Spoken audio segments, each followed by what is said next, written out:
All right, thanks very much. Victor, thanks everybody for being here today. So we're going to really want everybody to play along here today. So I'm going to need you to open up that terminal window, and we're going to do a git clone here to begin things off with so that you can get the IPython notebook that we're going to utilize for this presentation. So when you open up a terminal window, or if you go directly to the GitHub site, which is just the web address here on the screen, the https github.com/kgoebers/satellite_in_classroom.com. Go ahead and get that brought in. Hopefully you've already activated your users workshop environment. You activate an environment with source space activate space users dash workshop is the workshop environment name. And so this one is really going to be fully hands-on. This is my only slide. Oh, see, already done with slides. Great. And so what we're going to need you to do for this one is go ahead and really use those green and orange sticky notes, especially even in the setup process, to make sure that you gain access to the IPython notebook, because I want you guys coming out of here actually having used some GOES-16 data. And because we're running a bit ahead of schedule, we're going to split this up probably into about two 45-minute segments. The first part here, we're going to utilize GOES satellite information. Then we're going to take a break after we do a whole bunch with that, talk about where the data is from, getting it in, really what's in the data, all that kind of stuff. Really digging into some of this stuff that you can do in Jupyter Notebooks. And then we're going to break, and then we're going to come back and then do some overlaying, which I think is really neat. And we're going to bring in some meteorological data, do some calculations on it, and get it going that way before we then move on to the kind of take-it-home session of the day. So we'll still be ending well on time because we're well ahead of schedule. Any issues so far with getting access to the Jupyter Notebook at this point or activating your Jupyter environment? Source space activate space users dash workshop. Users dash workshop. Can't tell, I teach for a living, so I am very comfortable with long silences. So hopefully you will all be well adept at answering questions. When invariably I'm going to ask them, like, you know, whenever I'm giving an AMS presentation, I always have to kind of stop myself in that 12 minutes from waiting too long for responses, because 12 minutes is just not a long amount of time. All right, so let's go ahead and get started. And if you've not already started your environment, oh, yes, no, I don't want this one anymore. Go ahead and get that notebook opened. Oh. So if you are now in your terminal window, if you don't have Jupyter Notebook launched yet, Jupyter, J-U-P-Y-T-E-R, Jupyter, as we learned from Luke, to signify its difference from his company. I am running Jupyter Lab, so that would be another way to launch the notebook environment. Either one would be just fine. No need to worry about being in one or the other. And then specifically, we're going to work with the notebook that starts with GOES-16_satellite_in_classroom. And so hopefully it's a clean environment. Pretty much made sure I cleaned it all before I started so that you can all have all the fun in starting it. All right, so over the course of my career, I started using Python back in the kind of 07-ish time frame in Python 2 something, doing some Nextrad stuff and needing Java libraries to convert to NetCDF format because I love NetCDF format. And so I've continued to grow and learn a whole bunch of different things. And a real game changer came about when we had this Anaconda distribution come up, which we're all using here. This makes package management easy. And so the one way in which we can really do science in Python is because we can take all of these packages. So I've listed all the packages here that I'm going to be using throughout the course of this particular notebook. These are very common packages that are pretty much used ubiquitously throughout the meteorological community for those working in the Python domain. I exclusively work now in Python 3. If you're just getting into Python, start with Python 3. If you're still on 2.7, stop. MetPy, which we're going to use a little bit here, probably in the second half of this presentation, is going to be going to Python 3 only, I believe, in fall 2019. So you have just about a year left. Time's a ticking. All right, so we have a whole bunch of different modules here. Date time here is part of the standard Python distribution. It's going to allow us to work with dates well. Dates are problematic. CartoPy for mapping is out of the UK. Okay, Met Office. Don't use basemap. Stop. Matplotlib, our great plotting library there. MetPy we're going to do for some calculations and stuff for isentropic surfaces. Then we have netcdf4. That is not to read in data, but it has a nice num2date functionality that I like to use, so that's why it's in there. NumPy for some calculation pieces. Siphon is another Unidata package that you may not have heard about for remote data access. We're going to utilize that to grab a URL. We're going to see that in just a little bit. Because this data that we're going to use today is not local. I have some backup data in the repository just in case a thread server goes down or that the internet gets really slow. But we're going to try to just pull this data live, and we're going to pull current data. And Siphon's going to allow us to get a latest URL so that we don't even have to know what the URL is in order to do this. And then we're going to use some SciPy and Xarray. Xarray is again, a great package for allowing us to read in data and have metadata with it. And we've got some things within MetPy now that are going to make the projection information that we need in order to do this plotting really easy. Okay? And so I've listed all the websites for all the documentation. So you can just click on it and bring up the read docs, of which some might be more readable than others. You sort of have to be a quasi-computer scientist to read some of it. But if you ever do find documentation not useful, please, please, please submit a pull request or at least an issue for those packages, because they actually are looking to improve their readability for people who really don't know Python or the package. Okay? Any questions as we kind of get started there reviewing all those things? Excellent. All right, so first thing we need to do is we need to actually bring these libraries into this particular notebook environment. Try to make that smaller there. Perfect. All right, so we can do this in any number of ways. You can hit the play button, which will run that cell. Or if you hold the shift key and hit enter, that will also run that cell and move to the next cell down. Okay? And so what you'll see there, as we learned yesterday, you'll see a little number pop up there. That means that the cell has run. If it's currently running, it'll be an asterisk symbol. Okay? And we only worry if it stays an asterisk symbol for a couple minutes. Then maybe we did something wrong and our computer is freezing up. So I'm not bringing in everything from all of these packages because that's a lot of weight to keep within any sort of Python notebook or a Python script. And so first thing I'm doing here is I'm just ignoring warnings so we don't get random red stuff that isn't really important to what we're doing here today. Don't do this all the time because there are deprecation warnings that you do need to get, but we're just doing it for simplicity here today. Importing that date time functionality. And then we're bringing in features from various elements of various modules, right? And so we've got some stuff coming in from Cartopy, two particular methods there, the coordinate reference system and the feature system. We're bringing in the classic matplotlib pyplot. And then from MetPy, we're bringing in a couple different parts of the module.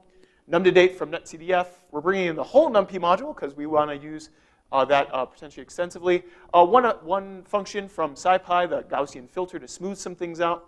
And then some stuff from the catalog from Siphon and Xarray altogether. Okay, so that's what we're doing here. We're bringing in and now gaining access to all these modules within our notebook.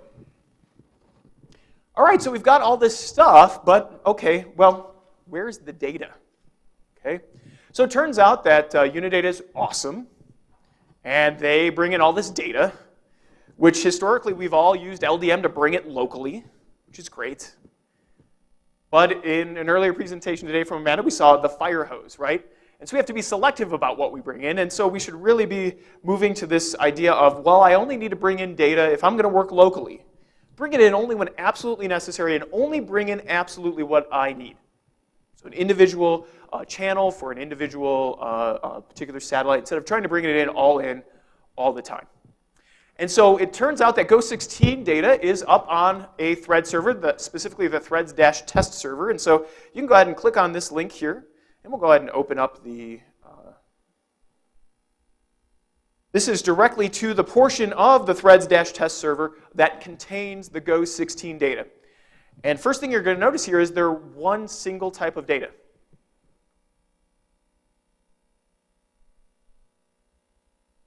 We have one thing or two things. Two, yes, yeah, awkward silence, I don't mind. Two things. We have GOES-16 and the GRB-16, okay? Today what we're going to use is we're going to use the data that's coming in GRB-16. This is the GOES rebroadcast feed. it's a bit rawer of a feed, and that's going to allow us to actually do some teaching things or remind ourselves of how some of this radiation stuff actually works with this satellite information. Okay? So we can go ahead and click through here on this GRB feed just so we can see what this looks like. When you're looking for data, you're often going to have to still go to the thread server to kind of begin to figure out what you're desiring. And so when we click on GRB-16, we end up now with 6 different folders that contain different elements of this GOES rebroadcast feed. And so we see GLM there. There's your global lightning mapping data that would be contained there. But primarily today, I'm a synoptician. I like CONUS images. And so I'm going to want to use the advanced baseline imager. And so which folder do you think is going to contain the advanced baseline imager data?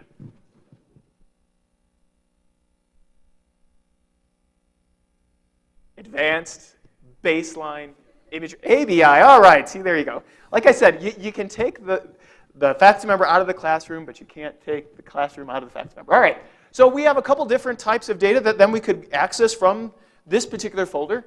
We've got the CONUS, we've got full disk, and we've got the 2 mesoscale sectors. So what we're going to do today, we're going to primarily focus on CONUS level data, but pretty much what we're doing, you could do with any one of these feeds. Just your extent is going to change, right? The total area is going to change. And we'll get some chance that you'll get to try it out and maybe even change the feed if you want. So let's go ahead and click on the CONUS feed here.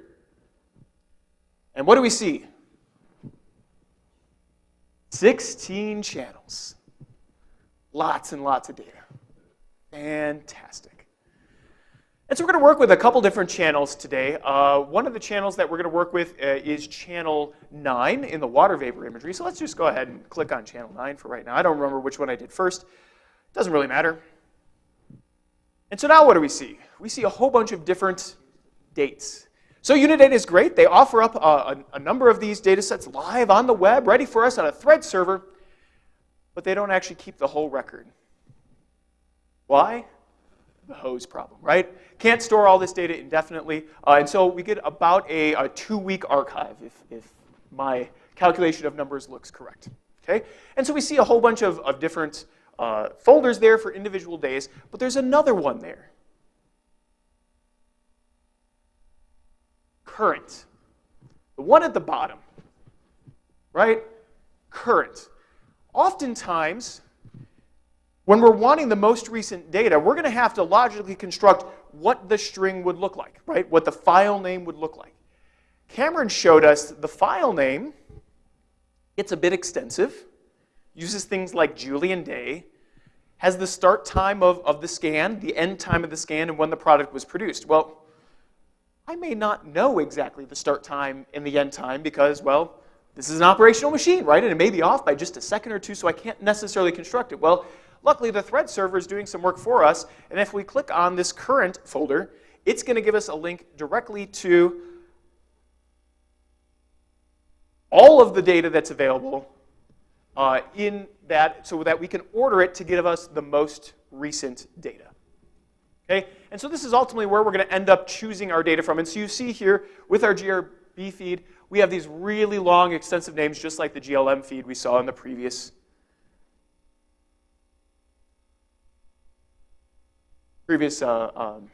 talk. Okay? And so we could click on any one of these feeds just so we could see. So we see it's stored in the NetCDF format. NetCDF format is fantastic. Contains some of our metadata in there. And so if we click through, we see that our thread server gives us a whole bunch of different ways to access this data.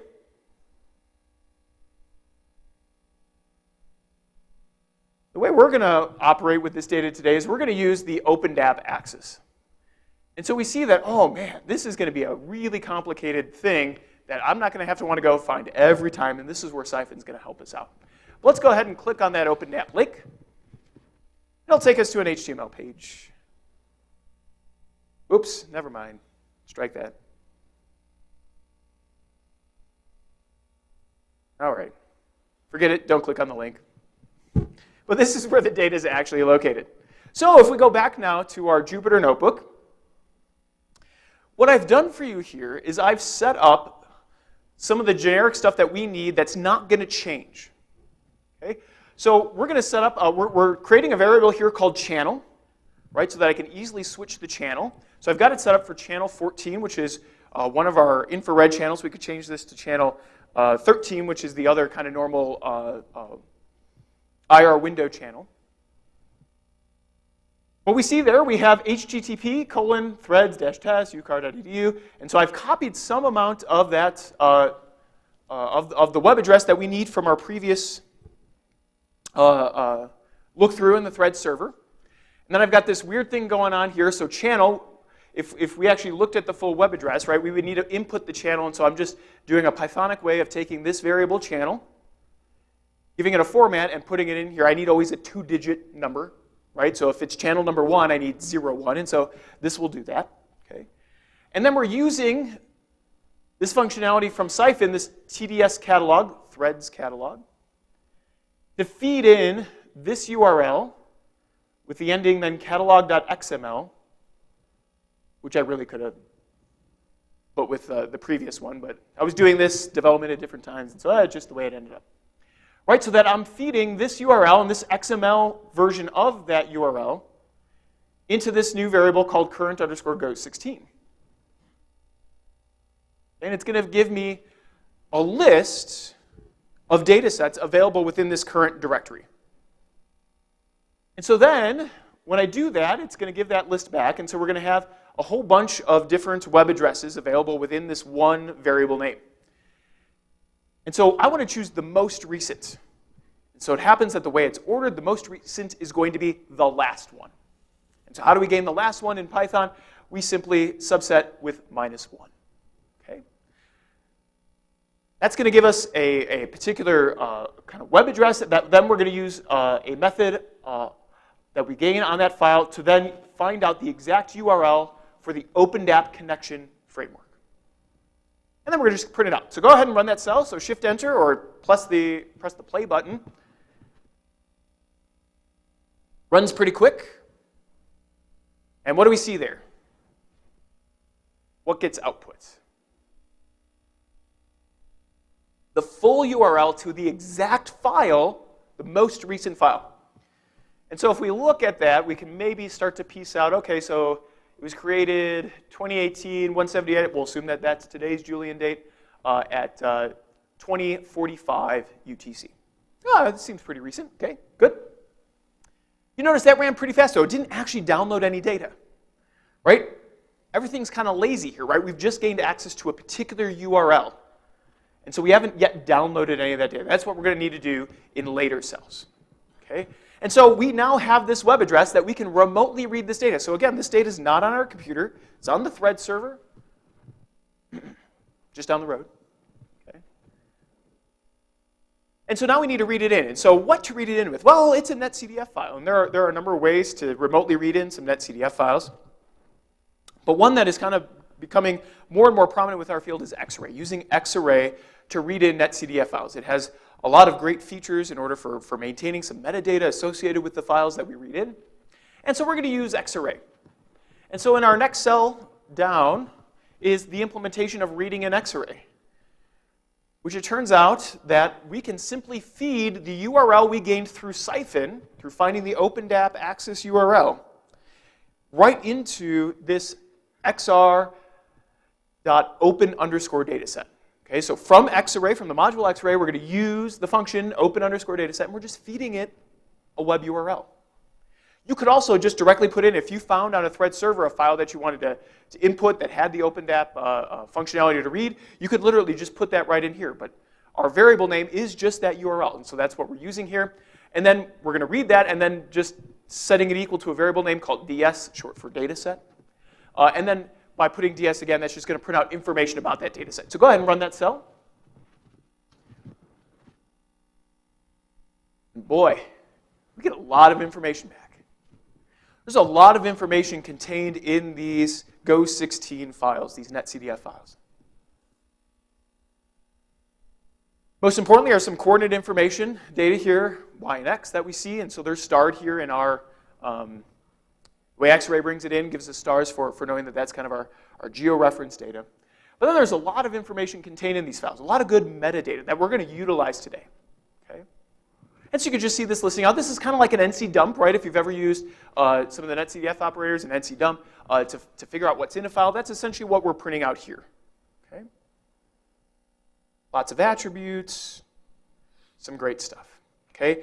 And ultimately, through all these lists, what is the data we're really going for here? Rad, short for radiances. The GRB feed gives us radiances.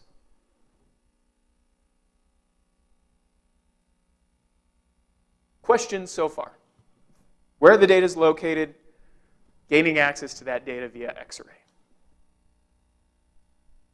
Just one thing, that channel variable up above, if you're using one of the channels less than 10, that has to be a single digit, or you get error. If you put in like 09, you'll get, it tries to interpret it differently. Okay. Even though it needs to be 09 in the file name, it needs to be a single digit. It needs to be, thank you very much, that's right. In your variable, when you set your variable, it needs to be a single digit. The code then creates it into a double digit if need be. That's correct. I could have written it in a different way, that instead of making it an integer value, that we made it a string value, and then we could have put 01, for example, or 09 in together. Thanks for that, Pete. All right, yes?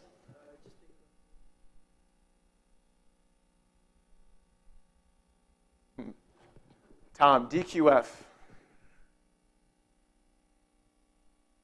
Yeah, I have not, what was that? Data quality flag. Thank you. See, there you go. Good question. Again, I've only started to really look into some of this, and that's a great question. Data quality flag. So it'll let you, since that is also on the YX domain, that would allow you to then use that to flag bad pixels and not included in some other analysis. So great. All right, so we still here, even though we've quote unquote read it in with X-ray, we haven't actually read anything in yet. Right, what X-ray did was it went out to the website and basically pulled in just the metadata so we could see what's there. And now we're going to start to actually play with this or interact with this and actually start to download some of the data from this file. And so the first thing we're going to do here is a new piece of MetPy that just came out this past spring that's going to allow us to parse this file. Okay? And so we have some wrappers on some things so that from our data set, ds.metpy, we've got this wrapper for MetPy, we're going to parse the file that we're reading in, this ds, and we're going to parse it for CF conventions on the parameter rad, or radiances. Okay? You might be asking yourself, well, why are we doing this? Well, right now, this functionality is fairly limited, but what it's going to allow us to do is get this next line easily. Okay? In order to plot something up, especially geostationary satellite, we're going to need some sort of projection. And for anybody who's spent time mapping things, how many hours have you lost to thinking about map projections? Hours, days, years of your life to thinking about map projections, okay? One of the hard things about Python to this point has been, in order to set up projections with CartoPy, it's not terribly hard, but it's also not terribly intuitive either. So one of the things we're trying to do with MetPy is to develop some under-the-hood things that make it simpler. This is one of those things. And so with doing this parse and then gaining out this CartoPy underscore CRS, what we're doing here is we're gaining the projection information from the file so we don't have to see it. Okay? We can see it, we can look at it if we want, or if we need to, if we're wanting to reproject some things. But if we're looking to just plot things up in the projection we have, we can just gain it right here, and it's clean, simple, one line. We're going to be able to use that when we set up our plot later. Okay? So in addition to doing that, getting our projection information here from doing this parsing, we're going to also grab our coordinate information data. And so one nice thing here is we've saved off our variable rad from our file to rad, the variable name. Okay? And so then from xarray, then we can use this .x and .y to gain access to the variables. So xarray does a great job. Instead of having this laborious writing out of netcdf things of gaining access to x or y or lat or lon data, we just simply .x, .y for nice CF convention variables. Okay, so we're going to grab that. We're also going to grab what I call vtime. Vtime is what I use for setting the valid time. Okay, again, time here. Again, hours, days, weeks spent dealing with time, especially because some years have 365 days. Some years have 366 days. Always fun. And here we're dealing sometimes with Julian day if we were trying to decipher things just from our file name. But the time that comes in from our file, we can get from ds.time_coverage_, and that's the time I'm using to put on the file here when we finished the scan. And so that came in this really particular format that doesn't play well with date-time functionality in Python, which really makes plotting time really nice. So I wanted to get it in that format. So that's what we're doing here. Okay? So it turns out that the date-time information that we're getting from the file is going to be in this year-month-day with a T in the middle, hour, minute, second, dot, then some sort of microsecond thing going on. Okay? So what I'm doing here is I'm using functionality from the date-time module to strip the time according to this format, to put it in a date-time format, a date-time object we would call it, which is going to make plotting it up really nice. And so we just do that there. Go ahead and give that cell a run. I don't think anything is going to plot out with this one. But what we can do, give that a run, boom, it runs real quick. Go back up, click on that cell. If we hit the plus sign up here, up at the top, we're going to add a cell. And so then we could print out vtime. And we can see we have a date-time object that is now of the time June the 27th, 2018 at 20:44:56 and 2,000 microseconds. If you print this, actually, instead of just typing vtime, you get this nicer format for our output. And even then, in the end, we're going to work with this a little bit to print it out in a nice time fashion near the end. Okay? We could also print out data proj so we could see what that variable actually looks like, and you can be then very thankful that you no longer had to think about that. Oh, good. It doesn't even print really anything. It hides it very well. Right? So it's just an object. It's a Cartopy object that we created here. And you see it's a geostationary object.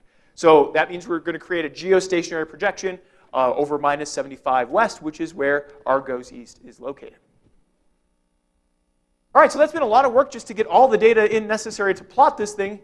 Let's actually go ahead and bring in the radiation data. And so since we're doing an infrared channel here, I've created a variable called IR_rad. And we're going to set that equal to ds.rad, which is going to be our actual radiation values. And we're just going to print that metadata out. Okay. All right, so what do we have here? We have our infrared channel 14 data read in. And here with X-ray, we still have our coordinates attached to this variable, which is highly powerful. Okay. And so we can see the standard name here is top of atmosphere outgoing radians per unit wave number. Good metadata, for once. Comes from the ABI L1B radiances. Okay, and so we can see our units, our milliwatts per meter second per steradian. Remembering some radiation classes, per centimeter. Okay. So we've got that in, and now we can start to use it. But we've just got radiances here. Radiances are great, but that's not often what we look at when we're a synoptician. And so here comes our first way of where we can really start to teach some meteorology or recall some long-lost radiation information that we may have glossed over from our junior year in some course. And so we really need what we often view as brightness temperature. Okay? Right? Gets a cloud top temperatures here in terms of looking at our infrared window. And so we need to use our friend, the Planck function. Okay? How many of you just had heart palpitations from the fact that I said Planck function? Ryan over there, yes, very much so. It's not all that difficult an equation. It's been around for a long time. It's written right there. So Jupyter Notebooks allow you to write equations in it, which is really nice. But we need to invert the Planck function. Okay.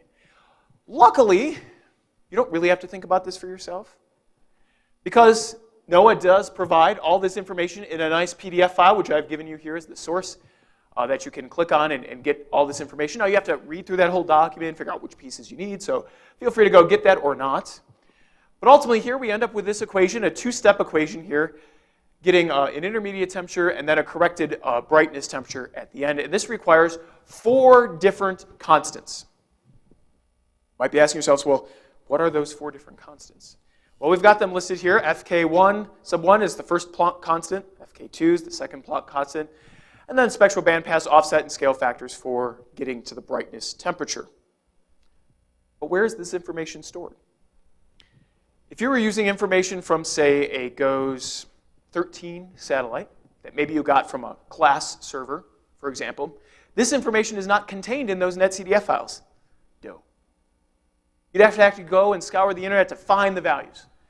Luckily, with GOES-16, if we scroll back up, we actually store these data within our netcdf file. And so we see here in the middle, Planck underscore Fk1, Fk2, Planck underscore BC1, BC2. Everything you need to be able to use the inverse Planck functions to calculate the brightness temperature are all contained right here in this file and never go away. Well, unless you purposely remove them, of which I don't know why you do that, but it's possible. So first thing we're going to do is we're going to go ahead and just print those out so we see the values here. Again, Xarray does a nice job of keeping all this metadata, and so we can see the values of these different constants here as the array value, so single value array here with all of these various things, but you can see the units of the various different constants. Okay. But in order to use them within our script, what we're going to want to do is we're going to want to save those off to variable names. And so in our next cell, that's what I'm doing. And I'm just saving it off as Fk1, Fk2, BC1, and BC2 from our values here. Okay? And then again, if we're thinking about how we're going to teach meteorology and how we're going to teach how satellites really work, and that it's really radiances that are received at a particular receiver, but that we're going to need to use the inverse Planck function here, which I've implemented for you, T equals, and then get our infrared brightness temperature with IR underscore BT equals. And so we can do our simple math. We're going to need the logarithm function from NumPy to do this with some other division, and we can just double check and make sure that we do everything right. We can reference to our previous cell. It's going to take just a few seconds to run at most here. There's a lot of points to calculate on, so it'll take a little bit of time. But running that cell, we now have converted from our radiances, which are given within this file, to our brightness temperature. Okay. And so now, what do we want to do? Well, I like looking at these things, so we want to plot it up. And so we're going to plot up our brightness temperature. And so this is still not pretty Python. This is still a bit more of the intricacies of dealing with plotting things in Python right now. We're going to start our figure here. We're going to set up a nice big figure size, a 20 by 10 figure. Then we're going to set up the axes to plot on, and this is the critical piece here, because we're going to need a setup to plot on a particular projection. And so this is where we are using that data proj variable that we saved off earlier that we gained from the use of metpy and Xarray together. Then we're going to add some features. What are these features? These features are coastlines, state lines, borders with other countries. So we have some georeferencing going on, so we can tell where things are. Although sometimes my students seem to, think Colorado's Wyoming and Wyoming's Colorado, but. Then we're going to grab a color table, because I like color enhancements. Color enhancements for me add value to looking at various satellite data. So we're going to pick one here, particularly from metpy. Metpy has a number of various color tables that we can use.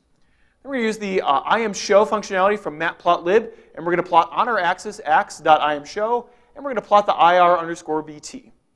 Then we're going to need to set the extent here, and so our x.min, x.max is going to give us, and y.min, y.max give us our extent. Our origin is in the upper part of our image, and then we're going to use our CMAP and our norm that we gained from our previous line. We're going to plot a color bar with that so we know what they're referencing. We're going to be referencing brightness temperatures in this case. Plot some titles here, and again, we're going to set up a nice format from our vtime here. The formats here, if you use the date function in Unix, all those type of things are what's going on here. The percent capital Y, percent lowercase m, percent d to give a nice looking time there. And then we're going to make a tight layout and we're going to show it. So when we run that, boom. There you go. You have now successfully plotted an image from GOES-16.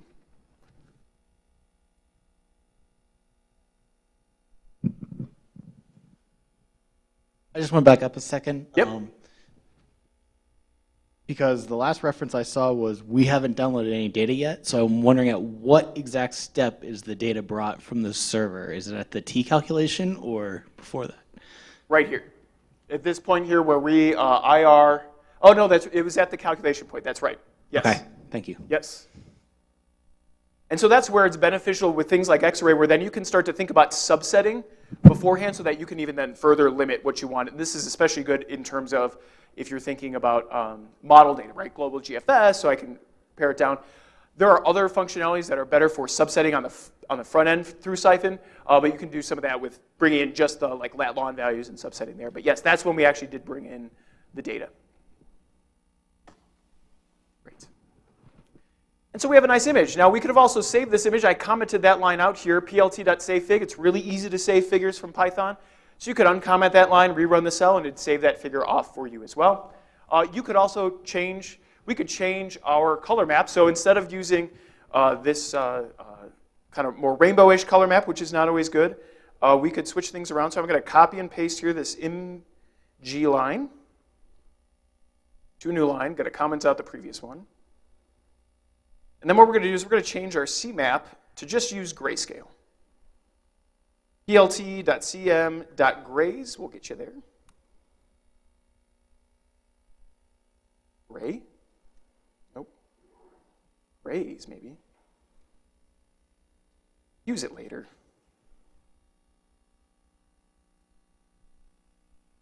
Did I just type something wrong?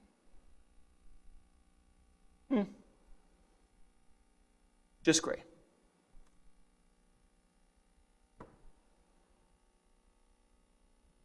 So there's a grayscale image. Now it turns out that our grays here are not the proper ordering. Gray _ R.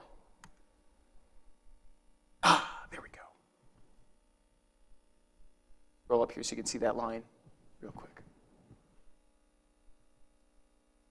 Okay. Time-wise.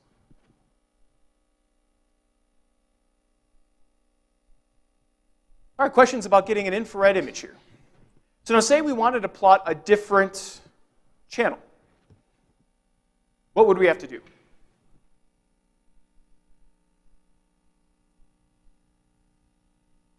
Just change the number, okay? So what I've done here in this next cell,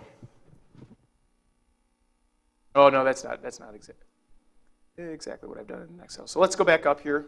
We'll rerun everything real quick. So let's, instead of channel 14, let's bring in channel 13, which again is not going to look all that different. It's a pretty similar channel. It's the only thing we have to change here, though, to gain access to the different data.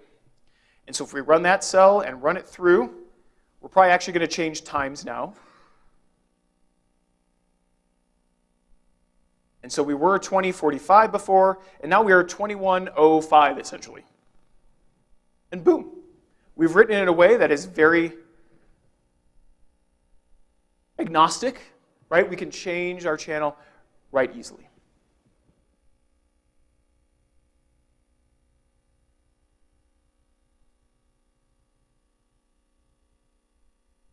Questions so far? Everyone following along well?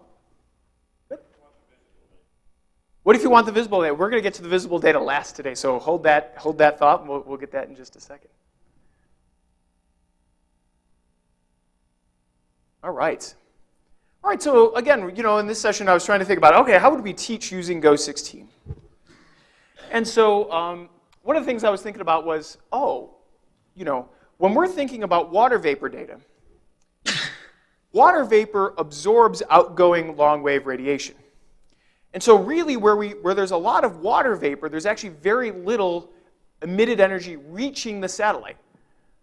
And so oftentimes it's really hard for students to fully understand and appreciate that we kind of invert the colors, right, when we look at water vapor imagery.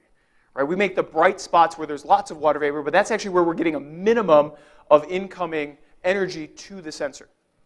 And so what we're going to do here is we're going to read in a water vapor channel, channel number 9. And so what I've done here is I've basically taken everything we've done in previous cells and just made it compact and all in one cell, converting it using our brightness temperature calculations. And I've combined our 2 steps here into one for doing that. So you can go ahead and give that a run. Take just a few seconds to run because we're actually going to download the data and do our calculation. And we're just going to confirm that we, in fact, have the 6.95 micron channel. And so again, here thinking about emitted energy, we can bring in our friend Stefan Boltzmann. Energy equals sigma to the 4th. So we can talk about this truly as emitted energy with our Stefan Boltzmann constant, 567 to the negative 8th. Here, if you need to explain to your students what part of the energy spectrum we're looking at, and specifically here when we're looking at water vapor, right, if we're looking right around 7 microns, it's going to be right in this window right here. So we see that we have great absorption of energy by water vapor in this channel, right? And so when we go ahead then and do our Stefan Boltzmann calculation, which again we're just doing our sigma t to the 4th in this case from our brightness temperature, putting out our min value there, and if we go ahead and plot it up, we see that we get minimums where we have lots of water vapor, right? Because all that energy that's being emitted from various layers of the atmosphere is being absorbed by the H2O that's in the atmosphere and not making it up to the receiver.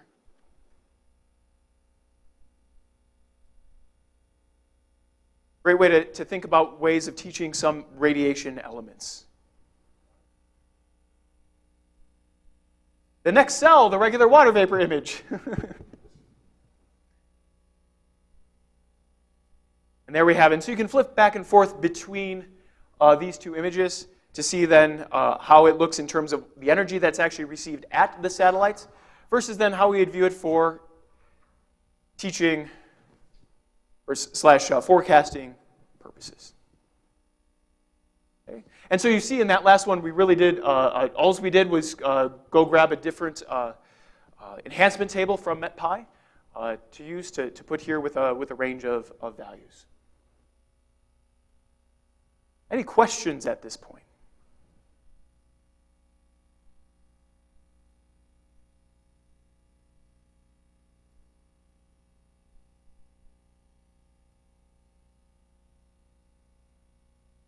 All right, Maybe Steve. this is coming up later, but what if I want just zoomed in? Oh, sorry. What if I want a LCC projection centered over Colorado? All right, so what if you wanted an LCC projection over Colorado? That is doable. That means we would have to do some transformations, which I don't unfortunately have up here, and I'm not willing to risk trying to do it live. But yes, there are ways within CartoPy to do that essentially on the fly. It'll run slower since it's going to have to transform each cell, but you would be able to subset. So these are just arrays, right? We have two-dimensional arrays here for our brightness temperatures. Our values, though, are based on X and Y, so we don't exactly have the lat long to go between. There are other versions of this data from NOAA that already put it in brightness temperature and give you lat longs. That would be a much better data set to work with to then further subset from there and do the there you don't have to do the transformation. It's already in a Lambert format. Not anymore. That was the change as of June 19th, wasn't it? So, but you'd be able to get into a Lambert conformal from there. So. All right, so we reached a good breaking point here. The next part is we're going to get into downloading some MET data along with our satellite data and overlaying. This is where the visible satellite's going to come out, but we do have snacks out there. So we're going to take a brief pause, maybe another 10 minutes, and do a bio break. You can ask me questions in the break. Then we'll come back and wrap up some overlay, do some other things, and then make it into the take it home session for today. Okay? Take a break.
I try to do it.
Actually used to be super.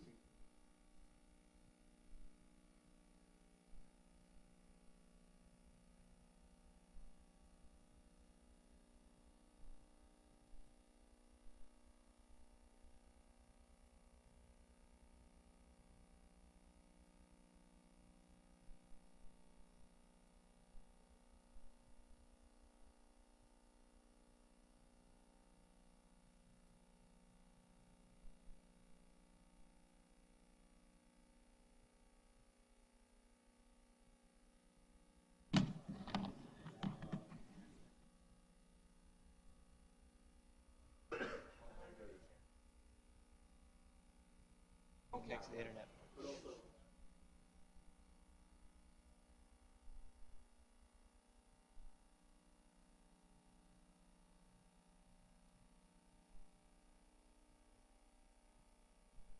I wanted it.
It's not.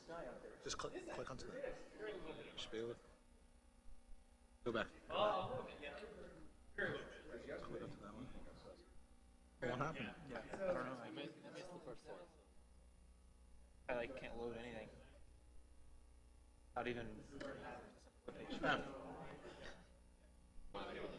This one.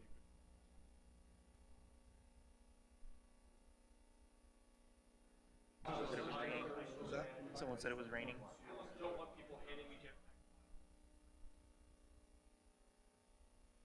Could be. It looks dark enough up there.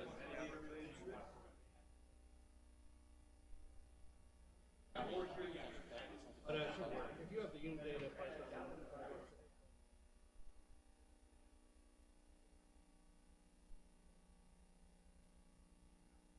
I actually free falling.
So how's it getting into all this antenna stuff with the frame syncing?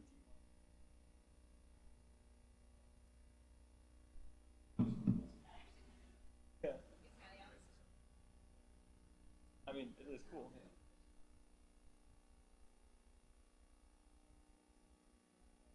Alex, from the same team as me, got to go and help set up our. That is really cool.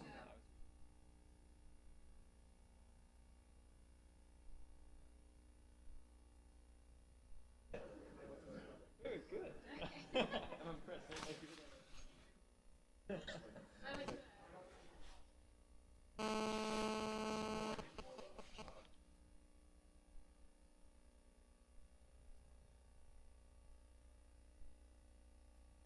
In fact, originally, the thought was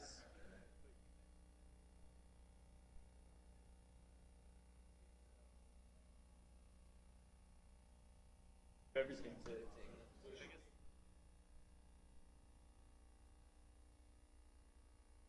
all the British contract.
Netherlands is so cyclical, right? You got the best people are us, and then the best people are the Americans, and then us again, you know.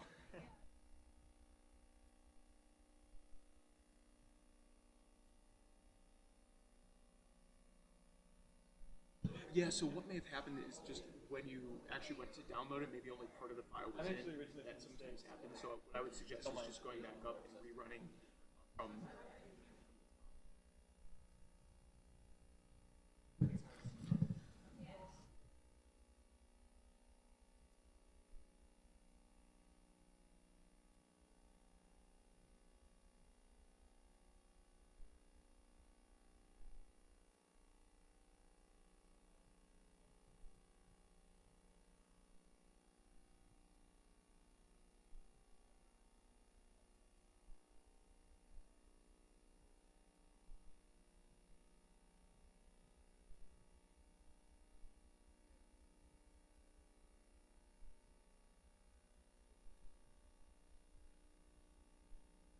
And it was one of those just timing of exactly when you did download.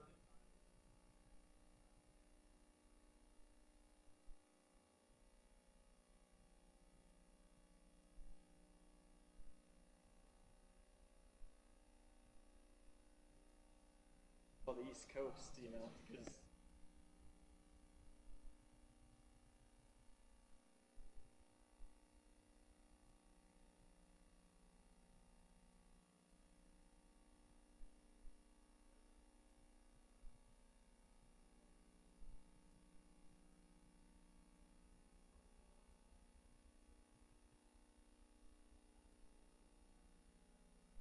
had a spatial relationship to each other.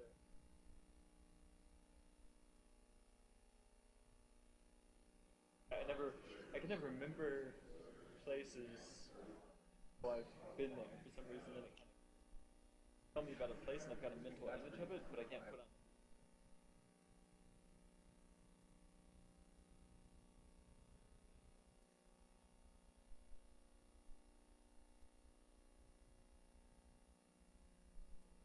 All grad school, just making maps, and in the doctoral program, you make better maps. That's what you do.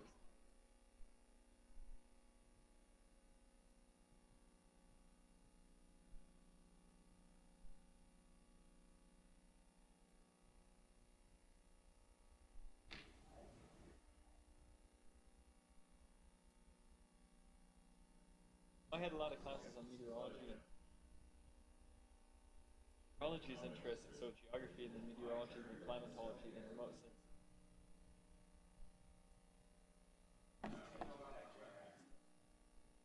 Back in that direction, but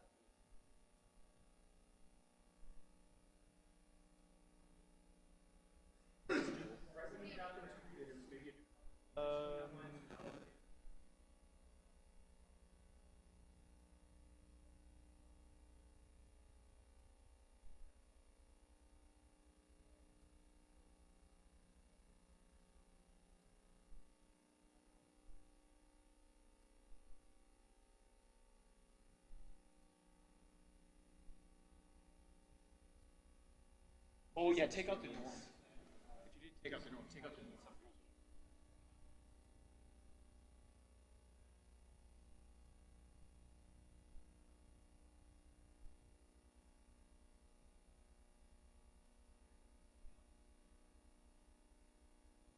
I've got, maybe that's not the same one.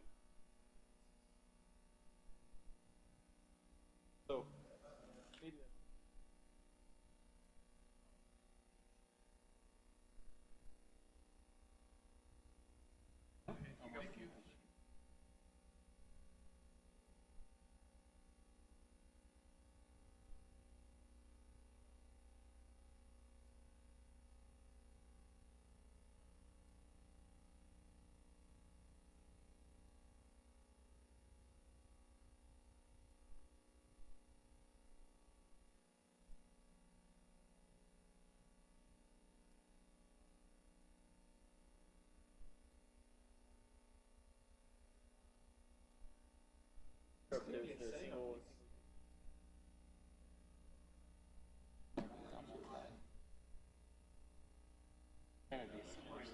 where all the different weather models are somehow available in some weather. Prediction practically there is no way to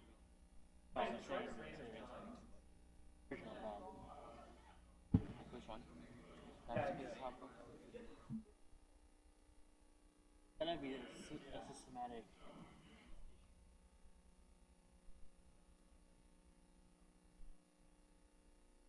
Update to the libraries. I think that's the problem is.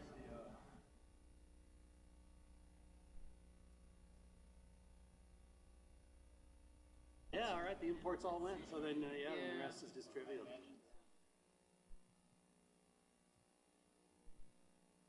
Yeah, I think, if you had the Unidata, none of those Ways of accessing big data. Once I might have to. Interesting students in all time.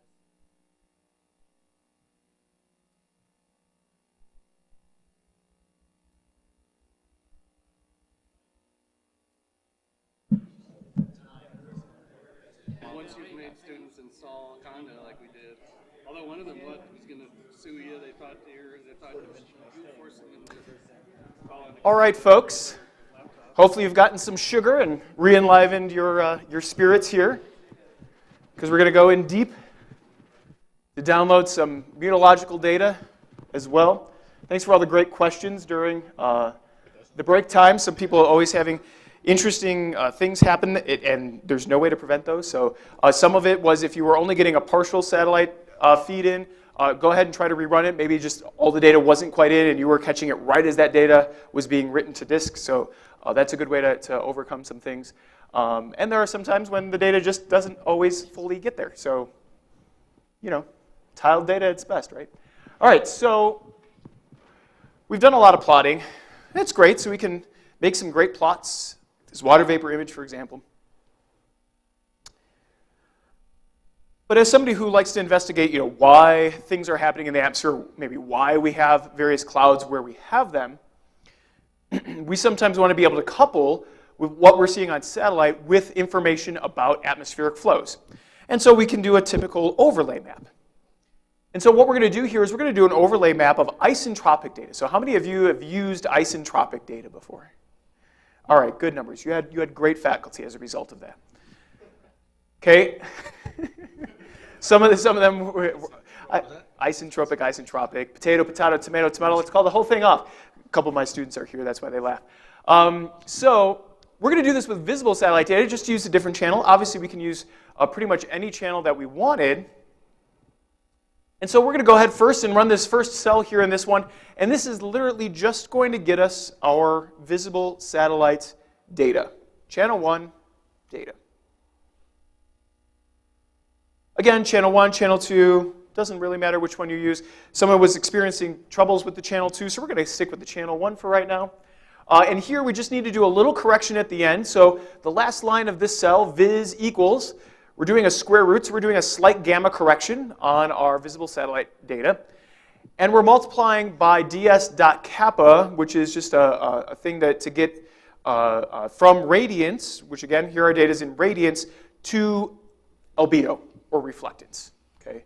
And so that'll present a nice image for us to plot on. And we printed out the data set that we're actually using here, and so you can see that up there. And we can go ahead and plot this up, so go ahead and run the next cell, and we'll see we should have, hopefully, a full visible image. Now, one thing to note here, with this visible satellite image, we changed resolution. Okay? So it was absolutely necessary that we bring in the new X and Y for the visible satellite data. Okay?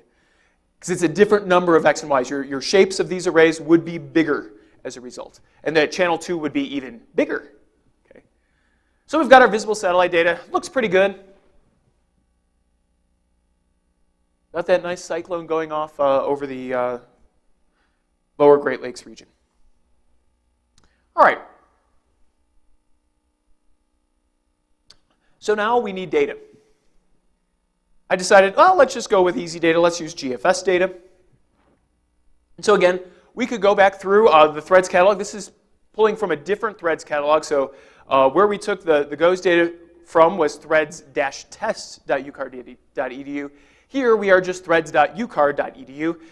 They have recent model data for all the classic US models here, GFS, NAM, and stuff like that at this web address. And we're, again, using Siphon here in the catalog to go ahead and access through the OpenDAP framework and connection to our data, and using Xarray to read in this data set, or at least link ourselves to this data set so we can actually download some data. So I've combined a couple steps here in this one compared to some of our previous cells, but you should be able to hopefully piece it through. Those dot things are kind of chaining some things together. And so if we go ahead and run that cell, we see, wow, there's a lot of data we have access to from the GFS. Do you like your convective available potential energy? Do you like your mean sea level pressure eta model reduction? These are all these long verbose kind of CF names that come from GRIB. And we live with it. With all our various levels, including isobaric 1, 2, 3. So we got lots of different data here. We haven't actually downloaded anything, though. So this is everything that's available. And again, the GFS is a global grid. So really the last thing we want to do is actually download this whole file. That would be bad. That would be long. That would be our, in this room, 3-hour wait to download the data. Luckily, we can bring in portions of the data that are smaller, like the lat long data, that we can then maybe use to think about how we might subset and only bring in a limited portion of this data. And so we want to only extract a few of these variables for a segment of the globe, primarily over the CONUS. And so what we're doing in this next cell, this one's going to take us a little while to read through, to piece out everything that's going on here. Okay? So first things first here, we are going to go ahead and grab And here you see we have the lat and lon data, so ds.lat.data and ds.lon.data. Here, by adding that .data, that means we're actually going to grab the values. Okay, you could have also done .values, I think. Okay. And it turns out that I did your work for you of figuring out what index values are associated with latitudes and longitudes over the United States. Okay. Currently, in the OpenDAP way of using threads to be able to bring in this data using Xarray, we don't have any other good way yet of subsetting. Okay. If you were just looking to get some data, you could have used the NetCDF subset version from the Threads catalog. And there we can chain a query together, and we can actually just use lat-lons to subset, and it's really, really nice. We'll eventually have some better functionality for multiple different types of bringing this data. Okay? But I've done that work for you and set up what's called slices. Okay? So slices here are thinking of it number colon number. Right? If we're subsetting an array, whether it's Fortran or Python or any other language, right, we have some way of slicing or coming up with smaller subsets of the arrays. And so in Python here, we can set up these variable slices that we can then use repeatedly so we don't have to constantly type out 400:601 and 10:160. So we're just setting up those values. And to confirm the fact that we're looking over the US, we're going to go ahead and subset our lat and lon values here into what I called S-lons and S-lats, which are subset lons and subset lats, and print those values out just so I can confirm the fact that, yeah, we're roughly over the United States. Do the 360 minus here so I get my minus longitudes that I like looking at. Okay. And so we do that subsetting up there so that then when we get to our next set here, this is where we're actually going to pull down our data for a couple of different variables. We're going to bring in the values of the pressure. We're going to bring in temperature of isobaric levels and U and V components of the wind from isobaric levels, right? We're going to need to calculate the isentropic levels, and so we're going to need this data to do that. And what we're going to do is we're going to smooth the data just a little bit using the functionality from SciPy, Gaussian underscore filter. And again, we're just doing a 1 sigma filter here, pretty small. One thing you notice here that we're incorporating into MetPy is the use of units. Okay, right? You know, whenever I teach, right, it's always about units, right? You need to know your units. We're trying to bring that into the computer science world because it can help find your errors. When all of a sudden you're dividing something by something and not getting dimensionless when it should be dimensionless, right? And so MetPy is trying to bring that in. We don't have complete functionality to just do that upon read-in from Xarray, and so we have to add those on here. And so we know our temperatures in units Kelvin, so we're multiplying by units.k. The units here is from the MetPy module units. And then adding meters per second for our wind speeds. I've got those going on, so we're going to bring those in. And here's where we're using those lat slice and lon slice, so we bring in only the subset of data. We're bringing in one time, 0. Okay, so our data is formatted time, level, lat, lon. It's the CF convention, for better or for worse. We're bringing in all the pressure levels, because we don't know where our 300K surface is going to be. We're going to plot 300K. Bring in all the pressure levels for just the area over the United States, smooth it out, add some units, and we're good to go. And we need the units so that then when we go to our next step here, MetPy, from their calculation part of the module, mpcalc, we've got a potential temperature where we can just shove it, our temperature in Kelvin for all the pressure levels, and then we can feed it the pressure levels, and we have to do a little trick here of adding 2 extra array elements here to make everything work out nice in Python land. And so we just add some none axes to do that, and then that will give us a 3-dimensional potential temperature variable. And again, here we'll bring in some time and do some conversion stuff to make it nicer. It's very verbose. Hopefully that will be simpler in the future. So go ahead and give that cell a run. This may take more than a little bit to run, especially if we all hit it at the same time. So hopefully some of you are working ahead, as I know you're prone to do. We'll see lats come in pretty quickly, right? Because those are, in fact, pretty small arrays. And so we'll see here we've got this star going on for a while. Again, now we're both reading in data, trying to do some calculations as well, and look there, it finished. Okay? And so now we're ready to move on. So now we have this data in. We have temperatures, potential temperatures, U component of the wind, V component of the wind, and those pressure levels for that vertical coordinate. And so now we want to actually calculate our isentropic levels. We could calculate a single isentropic level if we wanted, but maybe we don't know which isentropic level we want to look at, or maybe we want to look at multiple because our clouds might be responsible for a lift along an isentropic surface from a couple of different levels. And so what we're doing here on the first line is we're setting up a simple list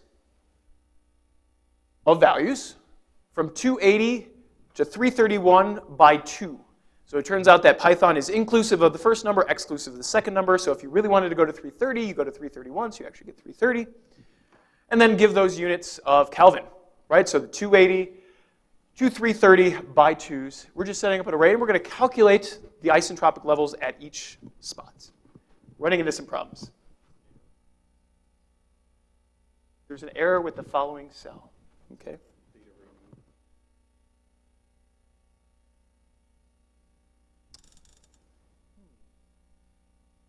That's a really good problem. Let me see if I get that one. Thanks. I ran through all these this morning, so. What is different about yours that is different about mine?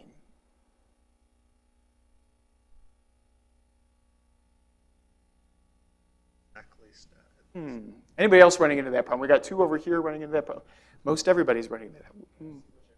Yeah, absolutely. We got some MetPy experts around here, so they're going to come around and help.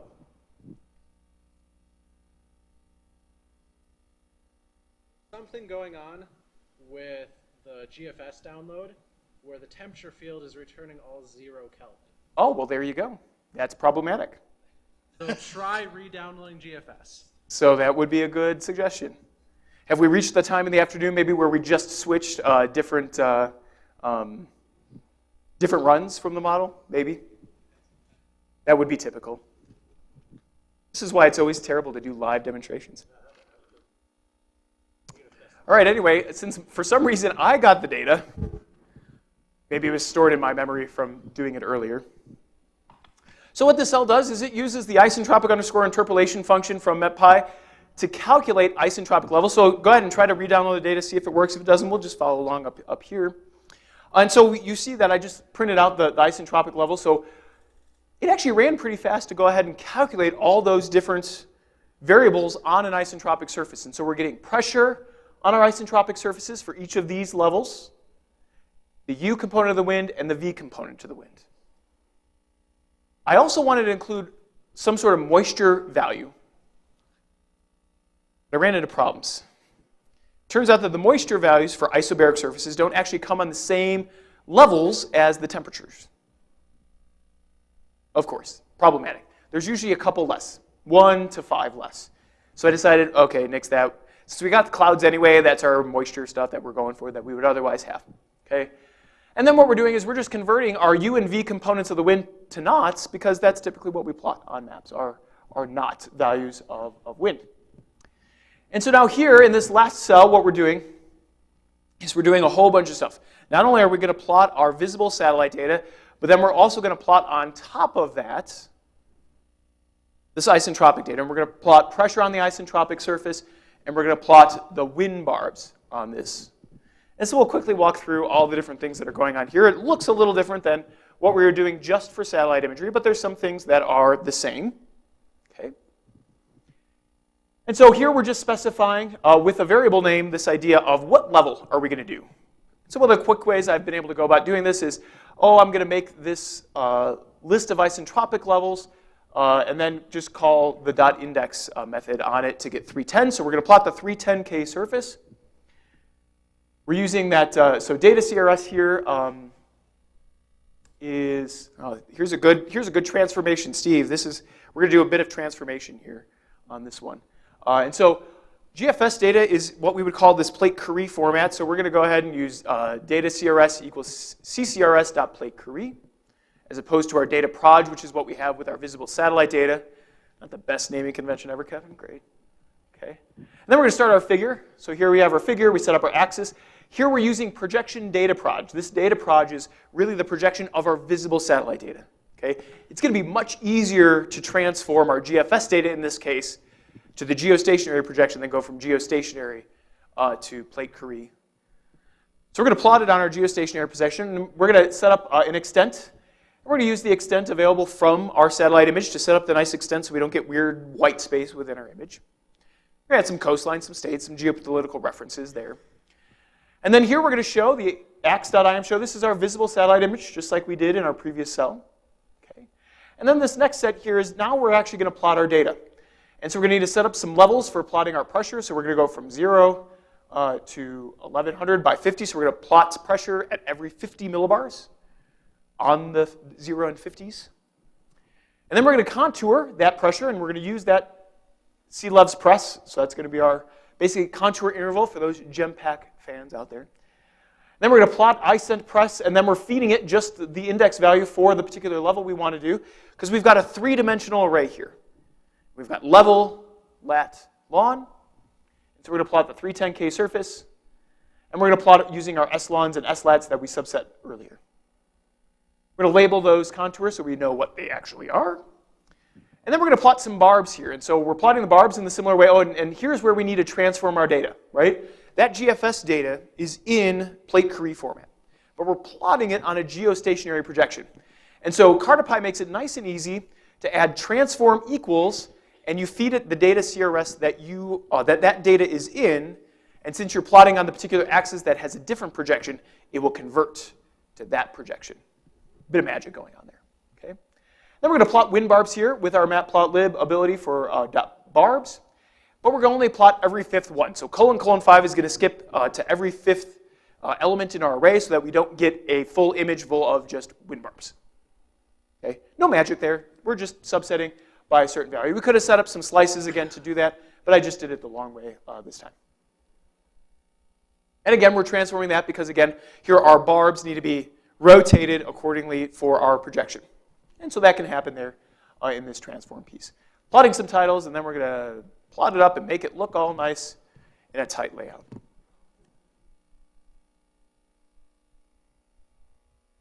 And here's what we get in the end. So we've gone ahead and dashed our isentropic pressure levels, so the pressure of our isentropic level. And so we see here we're going from 900 to 850, so we've got some isentropic lift going on over here, some sparse clouds going on. Looks like we've got some lift going on over here. Maybe not the best pressure level or best isentropic level to look at. We can go down a little bit. So all we have to do is change our index value. Let's go to 290, see what that does, see if we get below ground on that one. Oh, sure enough, wow. Isentropic level well below ground there at 290. Switch that to 300. Go ahead and replot that. And we can overlay this idea of what's going on isentropically, airflows on isentropic surfaces, provided that we don't have great moisture going on, adiabatic ascent. We see that, though, over the Intermountain West here at 300K, that's below surface, so that's why we don't have any data there. But it can help it explain why we're seeing various cloud features where we are. Was anybody successful in actually getting GFS data to download? All right. So finally came in. Okay. So if we wanted to, we could switch what we're doing underneath here in terms of visible or a different style image. We could plot our infrared satellite imagery. We want to just go ahead and we change the channel above, and then we need to change, instead of having a visible channel, we change our title here to be a different channel. And it's pretty easy to overlay. Questions about overlay? That was a lot of information real quick. When you're plotting the wind barbs, does that CartoPy transform convert from like the grid relative to Earth relative winds? Okay. Yes, yes. That is exactly why you need to do it. The transformations don't always seem to work. This is where I spend a lot of my time thinking about that. It seems to be most problematic with NAM data because it's on a Lambert conformal projection, and trying to convert that sometimes there's some funky things going on that I haven't fully figured out yet. But generally from plate Curie, the GFS has always seemed to work well. Pete? You're plotting 12Z model data over a current satellite. Is it pretty trivial to just swap in a 12Z satellite on there? Yep. Yeah, because we must not be to 18Z yet. So yeah, and so you could use a forecast hour. So here I just chose 0, right, for the time, but we could choose an appropriate forecast hour. There is a way to do from, if we were using Siphon to use kind of the current time to generate the current, the most recent data. I think I'm using the analysis file here, so it may not be able to do it directly here.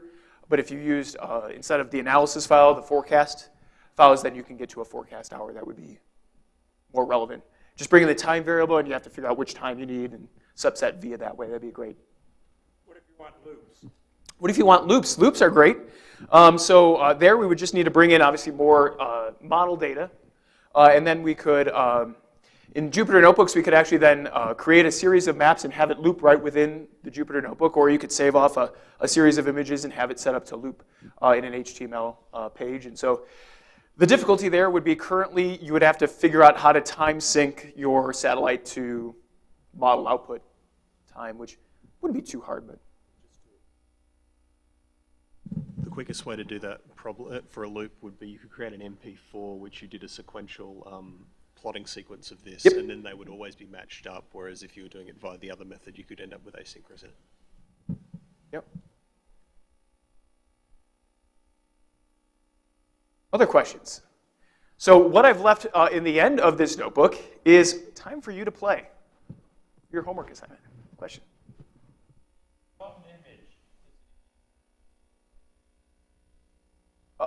Typically PNG. Yeah, so if you were to save it off, if you uncommented the save fig there, I typically save them off as PNGs. There are multiple file formats that Matplotlib, I believe, can save. EPS, PDF, JPEG. That's the saving figure piece is Matplotlib, so it would be whatever versions you had available for Matplotlib, you'd be able to save the image as. Another great question. All right, so this last bit here is create your own overlay map with satellite imagery, or create any other type of imagery if it's even just a version of satellite imagery. You could also do some of the things that we saw earlier today by combining different satellite images. The only thing you have to worry about there is, are they on the same projection? Or are they the same resolution, rather? And so you can use this time while I'm here and a couple other MetPy experts are here and Python experts to work on something that maybe you want to see within this kind of framework using GOES satellite data or GFS data. A common one to overlay here would be 300 millibar wind speeds with water vapor satellite imagery. That's another classic one that we do. That one would be simpler. You don't have to do the calculation of the isentropic level. You just have to bring in your UNV components, and there's functionality to calculate the wind speed right from there. You don't even have to write out the function yourself. And the greatest thing here about using notebooks is you can just copy and paste, right? So if you knew you wanted to make another satellite image just of a different channel, we could scroll back up here. Let's see if we can find one that I put it all, one where I put it all together. Not really. No, we didn't import it. So you can copy and paste various elements together, put it in one cell, and just be able to run and create a satellite image file.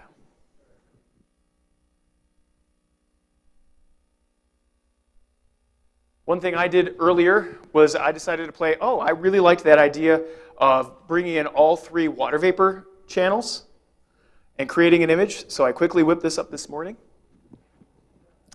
Using all the same libraries that we were using previously here, created a simple definition so I didn't have to rewrite this 3 times to bring in the 3 different satellite data. So simple definition, reading in satellite data 3 times, 3 different files. Luckily here, the water vapor channels are all the same resolution, so there's no mix match of resolutions. We bring in our time. Then I'm doing some normalizing here to get them to 0 to 1, and then using a kind of Gaussian correction or a gamma correction to get some variance in our values here, and creating and stacking those RGB values and plotting it up. And so there's the most recent image of all 3 together. Not as nice as the one that came from Kitus, but still pretty good. Changed a little bit since this morning.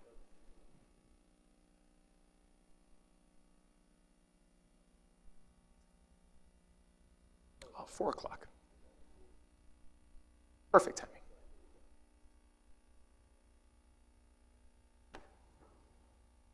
Aaron.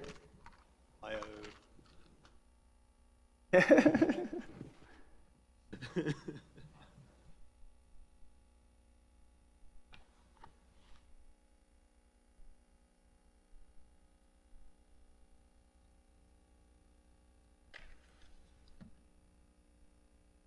I think they're, see,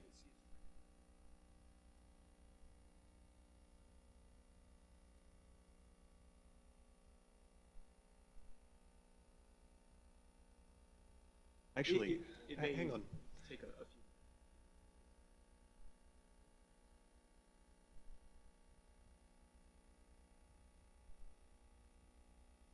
Hang on, I'm just going to check. I know what you're thinking, Kevin. I was just going to. What about latest GFS -1? Oh yeah, look. Oh, you got it.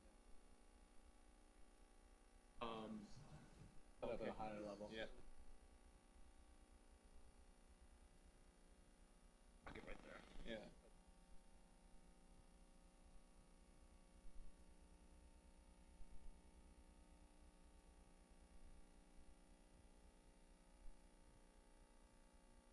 Because there are other, so I was pulling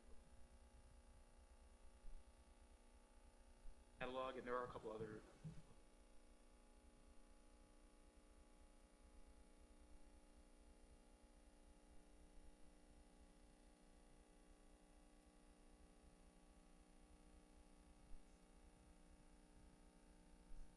Hey, just go back to the main thread stuff.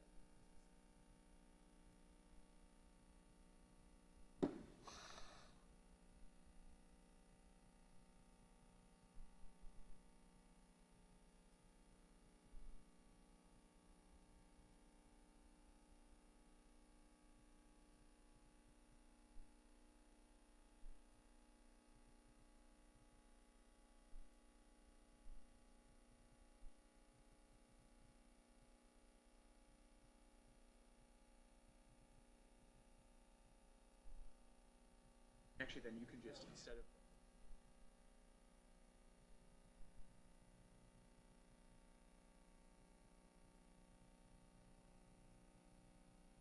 Academia, once you get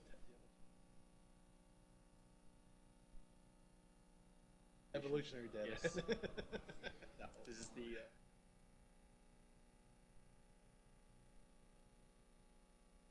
Oh, in fact, it is what.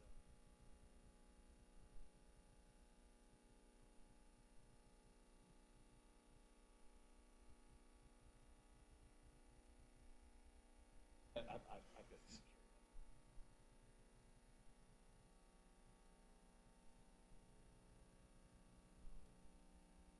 So if you wanted to do that, that is very plausible to do. And methodology at work.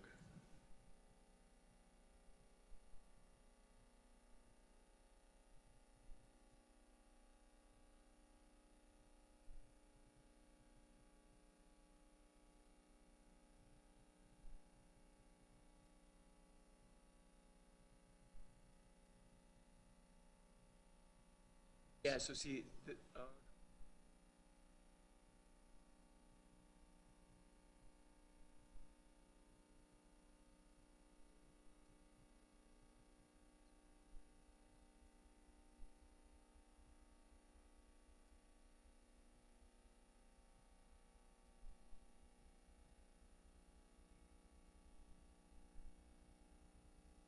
now, so that for some reason.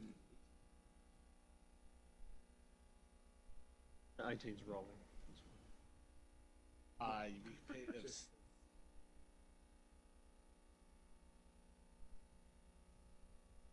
Firing next year. hockey right there too. Yeah, sure.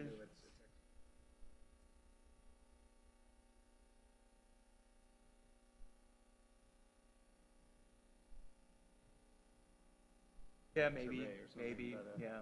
Except that I just Yeah. reinstalled, so they should.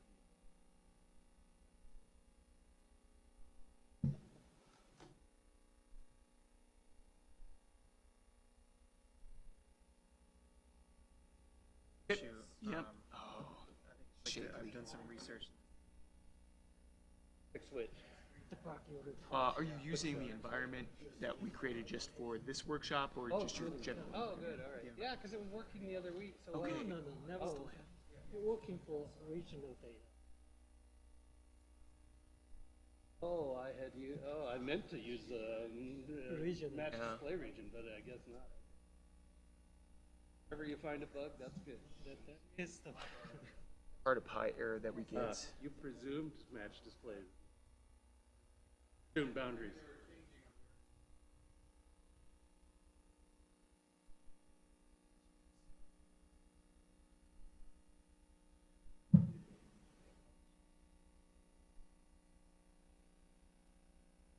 Longitude seam problem? Is it a longitude seam problem? Yeah. Let's also try. So I'm never gonna fix that. You have to stay until Monday. Okay.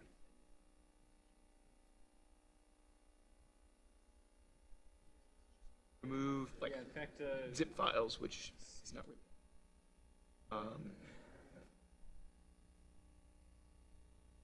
yeah, it's really cool. So always managed to meet up somewhere. You know, Easiest versions of things. Let's try. yeah.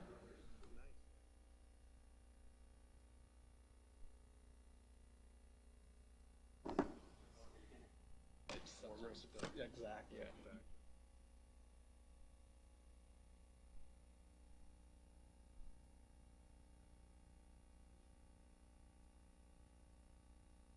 Color. Yeah. Yeah. The worst is aerodrome. John. How's aerodrome? Nice little hike. Mm. Not too hard yet. Got There's a not shapely another hike just Carter pot. north of Boulder. And so he's just working in his workshop environment. I think. Yeah. Well, yeah, he tried to import from his workshop environment that. So theoretically, only install things from the YAML. Okay. Yep. Yep. Yep.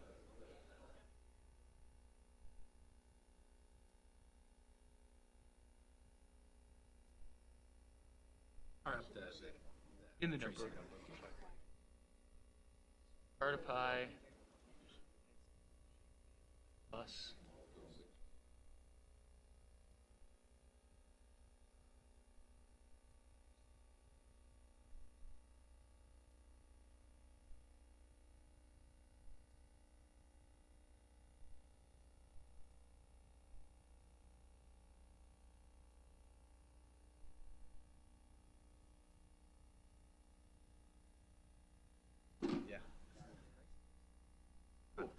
Yeah. there's a shapely Yeah, tip but if he's install. not really too into hiking, actually, I'm kind of having a forcer. Okay.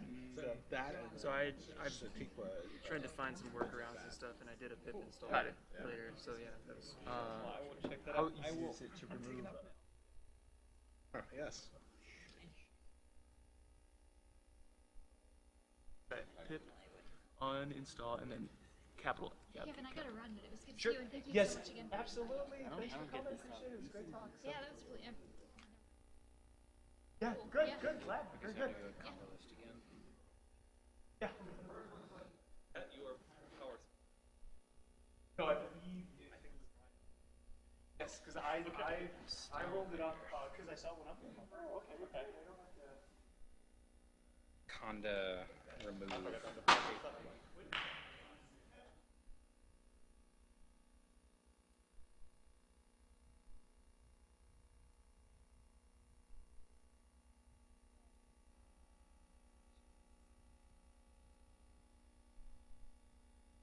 Yeah, like the first half. Yeah.